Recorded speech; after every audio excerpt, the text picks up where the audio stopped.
再来看 NCC 进前针对海峡电信有真侪电话号码牵涉到诈骗案，该引发30万块，也毋过是互检方批评讲发了伤过轻咯。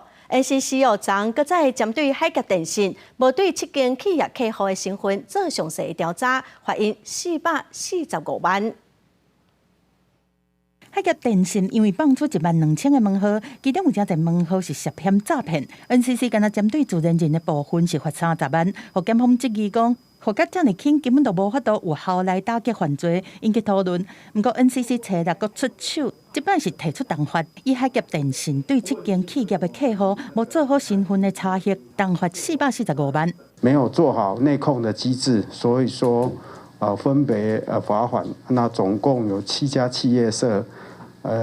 总计裁处海峡电信的罚款就是新台币445万元。因为海峡电信是第2类的电信，执照5月底到期，照电信法的规定，变作是中华电信的企业客户。NCC 会阁厘清中华电信敢有权责的问题，对 NCC 的重罚，检方是表示尊重。